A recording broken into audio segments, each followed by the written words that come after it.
పశ్చిమ బెంగాల్లో మమతా బేగంని ఎలాగైనా సరే ఓడించాలనే ఉద్దేశంతో బీజేపీ చేస్తున్నటువంటి ప్లాన్లు సక్సెస్ అయ్యేటట్టయితే కనిపించడం లేదని ఓట్ వైబ్ అనే ఒక సంస్థ చేసినటువంటి సర్వేలో తేలుతుంది. ఇప్పుడు ఈ సంస్థ చేసినటువంటి సర్వేలో 42% మంది మళ్ళీ ముఖ్యమంత్రి మమతా బేగమే అవ్వాలని కోరుకుంటున్నారట. మమతా బేగం అంటే మమతా బెనర్జీ. అలాగే బీజేపీకి 19% మంది మద్దతు తెలిపారు సువేంద్ర అధికారికి. అయితే ఇక్కడ అక్రమ వలసదారుల్ని ప్రోత్సహిస్తుందన్నందుకు 47% మంది మొన్న మద్దతు తెలిపారు. కరెక్టే, మమతా బేగం ఇక్కడ అక్రమ వలసదారుల్ని ప్రోత్సహిస్తుంది, ఆ విధంగానే ఇక్కడ ఓటు బ్యాంక్ రాజకీయం చేస్తుందని 47 నుంచి 50% మంది మరి నమ్మితే వాళ్ళందరూ ఏమైపోయారు? వీళ్ళందరూ కూడా బంగ్లాదేశ్ నుండి వచ్చినటువంటి రోహింగ్యా. వాళ్ళ దగ్గరికి వెళ్ళి సర్వే చేస్తే వాళ్ళు మమతా బేగంను కాకపోతే ఇంకెవరిని కోరుకుంటారు?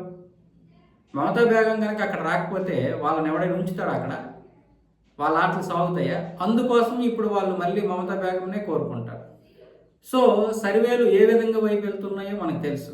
బీహార్లో కూడా ఇలాగే అన్నారు, ఆర్జేడీ వచ్చేస్తుంది, ఆర్జేడీ కాంగ్రెస్ ఖచ్చితంగా ఇక్కడ అధికారాన్ని చేపడతాయని. హర్యానాలో కూడా అలాగే అన్నారు. ఇక్కడ 3 వంతుల్లో 2 వంతులు కాంగ్రెస్ వైపే ఉన్నారని చెప్పారు. మహారాష్ట్ర అలాగే అన్నారు.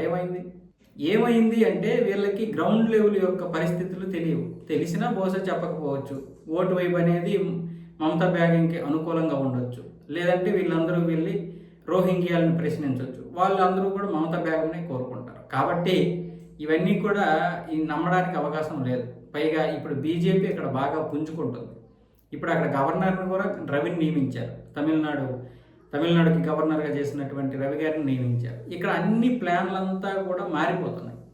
పక్కాగా ఇక్కడ బీజేపీ వచ్చే అవకాశాలు అయితే స్పష్టంగా ఉన్నాయి. లాస్ట్ ఎన్నికల్లోనే 65 ఓన్ సీట్లు గెలుచుకుంది బీజేపీ. కూటమితో కలిపి, అంటే అక్కడ ఎవరితో అయితే అలియన్స్గా పెట్టిందో ఆ అలియన్స్లో 85 సీట్లు గెలుచుకుంది. ఇక్కడ భయపడాల్సిన అవసరం లేదు.